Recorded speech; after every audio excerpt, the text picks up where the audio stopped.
বল। ও দিদা আজকে কি রান্না করবা? মাংস রান্না করবো, চিকেন কষা, দই দিয়ে তেজপাতা কি দিলাম। দিচ্ছ? তেজপাতা? হ্যাঁ।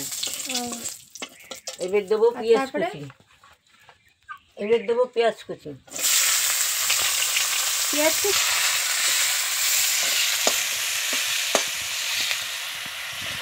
পেঁয়াজ ভাজ। ওই দা এবার কি দেবা? মাংস দেবো। আচ্ছা দিয়ে দাও দিয়ে দাও দিয়ে দাও ফটাফট। এটা কি দই দিয়ে মাখিয়ে রেখেছো? হ্যাঁ হ্যাঁ এই তো দই দিয়ে চিকেন মাংস হচ্ছে। এরপরে কি দেবা? এরপরে এরপরে জিরে আদা বাটা দেবো। ও তা আগে এটা একটু কষে নেবে তারপরে তো নাকি? আগে তো এটা কষবা নাকি? হ্যাঁ আগে কষবো। হ্যাঁ আগে কষবো, তো কষে নিয়ে হুম তারপর আদা বাটা দেবো, জিরে বাটা দেবো, নাও। আদা রসুন দিচ্ছি। আচ্ছা আদা রসুন দিয়েও তো একটু কষতে হবে তো। হ্যাঁ আদা রসুন দিয়ে কষবো। ও আলুটাও ভেজে নিয়েছো এখানে? হ্যাঁ। আচ্ছা এখানে কি আছে? টমেটো মটরশুঁটি। টমেটো মটরশুঁটি। আচ্ছা এখানে লঙ্কার গুঁড়ো জিরের গুঁড়ো। জিরে গুঁড়ো। আচ্ছা ঠিক আছে, ভালো করে আগে মাংসটা একটু কষে নাও। আর কাঠের জালের রান্না তো এমনি অন্যরকম একটা স্বাদ। ওই দা এটা কি ঝোল ঝোল হবে না একটু কষা কষা হবে? কষা কষা। আচ্ছা হালকা লাল লাল কালার আসবে তাই না? আচ্ছা ঠিক আছে, করলেই তারপরে বোঝা যাবে। কী দিচ্ছ ভাই? জিরের গুঁড়ো। আচ্ছা জিরে ক চামচ দেবে? আচ্ছা আচ্ছা আর 1 চামচ দিয়ে দাও। হ্যাঁ আচ্ছা লঙ্কা, এটা কাশ্মীরি। কাশ্মীরি লঙ্কা। এটা হচ্ছে কালারটাও আসবে ভালো হবে। ঠিক আছে দিয়ে দাও। জল দিই।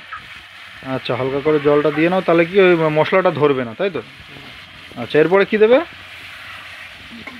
আলুগুলো দিয়ে দেবো। হ্যাঁ আলুগুলো দিয়ে দাও, আলুগুলো দিয়ে দাও। কি দিচ্ছ ওটা? মিট মশলা দিচ্ছি। সব দিলাম। মটরশুঁটি আর টমেটো দিচ্ছি। আচ্ছা ঠিক আছে। আচ্ছা তাহলে মোটামুটি সব মশলাই পড়ে গেছে তাই তো? এবার ভালো করে একটু কষাতে হবে, কষাবো, তাহলে কালারটা ঠিক আসবে, জমে যাবে। তারপরে জল আচ্ছা দিয়ে দেবো। আচ্ছা ঝোলটা তো হালকা হালকা হবে তাই তো? হালকা কষা কষা হবে। আচ্ছা চিকেন কষা। আচ্ছা এটাকে বলে কি দই চিকেন তাই তো? হ্যাঁ দই চিকেন। ঠিক আছে। আর ভুল হচ্ছে এই যে দেখতে পাচ্ছ কষা চলছে, আর কাঠের জালের রান্না এর একটা স্বাদই আলাদা। দেখতে পাচ্ছ বাঙালিদের এটা মানে আভিজাত্য যে কাঠের জালের রান্না। আর কালারটাও মোটামুটি এসে গেছে, আর একটু কষলে জিনিসটা আরও কালারটা বেরোবে। আচ্ছা এবার মা চলে এসছে কষার জন্য। এদিকে দেখতে পাচ্ছ এই যে এবার মা কষছে, দিদা যেহেতু নাড়তে পারছে না ওই জন্য মাকে বসিয়ে দেওয়া হয়েছে। আর এই কষা কালার অলরেডি এসে গেছে, এই যে পুরোটা আমি দেখাচ্ছি। এই যে মা বসে পড়েছে। কেমন হবে দেখেও কি মনে হচ্ছে রান্না? সুন্দর হবে। ঠিক আছে দিদা, যাই হোক দিদা তো সবই মোটামুটি করে দিয়েছে। হ্যাঁ এমনিই ভালো হবে। আচ্ছা এটাকে আরও কষতে হবে নাকি? একটু পরেই ঝোল দেওয়া হবে। কষা হয়ে এসছে। এবার দেখতে পাচ্ছ পরিমাণ মতন এবার জলটা দিয়ে দিচ্ছে। এই যে যতটা লাগছে একটা জল দিয়ে দিচ্ছে, একটা মাপ মতন। হ্যাঁ তোমাদের যেরকম মনে হয় তোমরা দিয়ে নেবে। আমাদের যে যতটা মাংস হিসাবে ততটা জল। আমার যতটা লাগলো আমি ততটা দিলাম, প্রয়োজন মতন জল। মানে যতটা মাংসের মাপ হবে সেই হিসাবে তোমরা জলটা দেবে। এই যে দেখতে পাচ্ছ কালারটা, খালি এখনই এরকম কালার এসছে, এখনও তো জাল হবে, তাহলেই বোঝা যাবে কালারটা কীরকম। তোমরা ওইভাবে ট্রাই করতে পারো বাড়িতে। সব কমপ্লিট, মোটামুটি সবই কমপ্লিট। হ্যাঁ সবই কমপ্লিট, এবার জাল হলেই হয়ে যাবে। আচ্ছা দেখতে পাচ্ছ জাল হচ্ছে, দেখো কাঠের জাল। আর এই যে ফুটছে মাংস, এই যে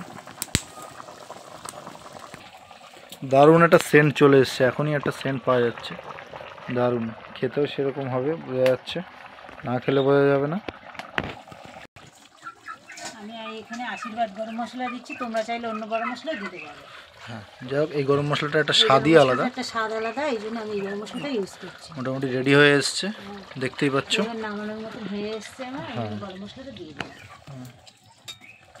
আমার রান্না কমপ্লিট, আমি এবারে নামিয়ে দিই। এই যে দেখতে পাচ্ছ গরম গরম ঝাল ঝাল চিকেন কষা ঢেলে দিচ্ছে। এই যে আর এখন এই যে দেখছো কমপ্লিট মোটামুটি চিকেন রেডি, এবার শুধু খেলেই হয়। তোমরা এইভাবে বানাতে পারো, কোনো অসুবিধা নেই। আর আমরা এইভাবে বানালাম। আর এরকম ভিডিও যদি আরও তোমরা পেতে চাও অবশ্যই লাইক কমেন্ট শেয়ার করে দেবে। আর আমরা আরও নতুন নতুন আরও খাবার আইটেম নিয়ে আবার নতুন ভিডিওতে আসতে চলেছি।